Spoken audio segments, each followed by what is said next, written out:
So I don't have a bullet point list of stuff, so I'm just going to try and tell you a story, I guess, of the journey of me getting here. I've only been a dog trainer for 2.5 years. So I've been a chef for 20 years, led big teams in restaurants and all that sort of stuff. But something that might be a shock and might motivate you a bit. June 2023, I went broke. I had $800 in the bank. The fiance moved out, nothing left. Had a dog who was reactive and I had a trainer and he said, why don't you give it a crack? So I did a posse only training course and I was predominantly posse only. It's all I knew. And I used to preach it. I was one of those dudes. Did it for 6 months and I was like, it's not working. The dog's still a knob.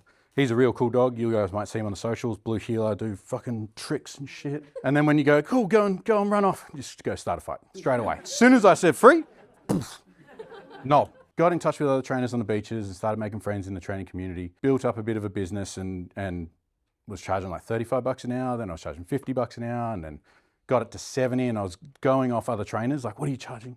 What do you do? And how much do I could get?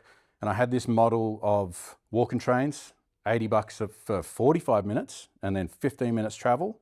And I was trying to get people into like subscription sort of stuff. So how many dogs can I get in per week, maximize my time, refuse to travel more than 10 minutes between a client. But I filled up my book and did all that sort of stuff. And I was still going off what other trainers were doing, learning from them. I didn't have anybody to teach me how to use a slip. I've only touched a prong 3 months ago. First one, I put it on one dog, but I'm pretty savvy with a slip now.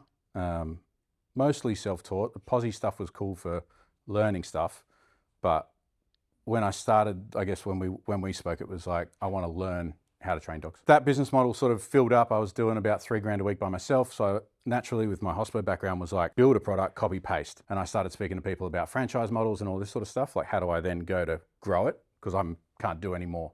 I didn't think I could make more money. So brought on a trainer, she went part-time, her book got full, brought on another one, her book got full, and then stole Alyssa from a dog training or a dog daycare. And then all their sort of books got full and we were still only $80 for 45 minutes. But we were just about to look for a venue and we had this new model we were gonna try and do, and the franchise was still sort of looming and we wanted to do dog like farm day sort of stuff. That was a big trend in Sydney at the moment, like where you get $120 for the day, you rent out a paddock and take 15 dogs and just let them run around.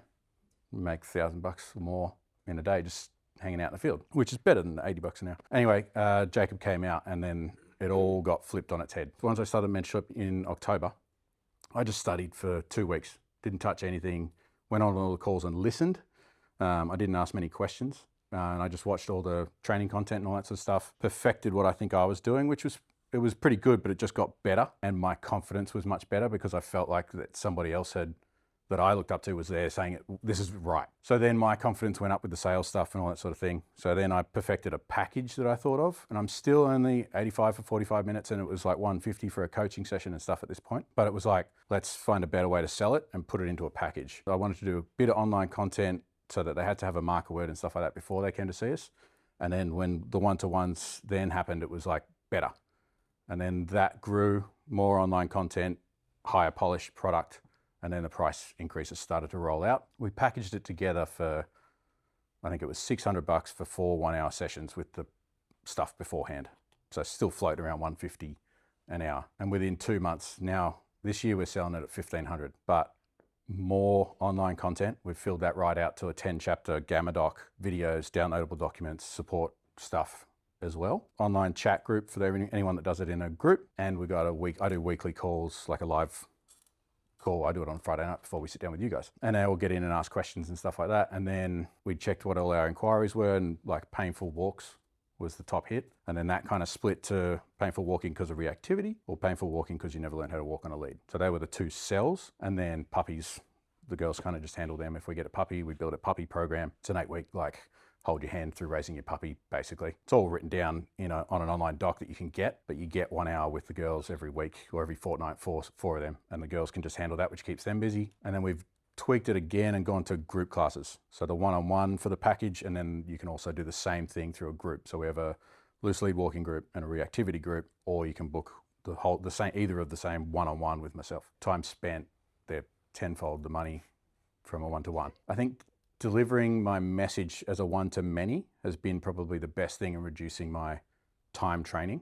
And then putting more online content out makes, I'm doing less fucking about and more perfecting what the clients are actually doing. So I end up with a far superior product at the end because I'm not constantly repeating, no, it's yes, then treat. Like, fuck. I did that for so long, it did my absolute head in. November was our big month. December was sick, but we didn't work for two of the weeks. And then January, I've taken most of it off. I've done a few dogs, but I've been able to come out here. The girls are doing some basic walking trains to keep some train coming in. First week in Jan, I had 20 inquiries. I think we signed 19. So it was fucking wild. What was your best month pre-mentorship and what's your best month since? Pre, I think, was 21 and a half, 22, and now it's 41 and a half. That was November, but December we did 32 and we only operated 2 weeks. So I'm keen. Even doing 20 before with the staff, there's a lot of outgoings and shit in all that, so there wasn't a lot left over. I was still like week to week, and I wasn't charging up front. You know, I was invoicing. I had a system that worked, it was easy, and it's a hospitality business structure brain that I've had to try and like flip on its head. It wasn't scary, it's not hard to juggle a lot of stuff. I'm used to that. Like we had cafe, roastery, wine bar, restaurant, catering company, 52 staff. So juggling lots of things wasn't something I struggled with. Juggling the right things is probably the big flip. And it's just made it easier. Congratulations, sir. Very proud of you. Thank you. Well done. Where do you want me? Yeah. I gotta hold it. You gotta hold it. Yeah.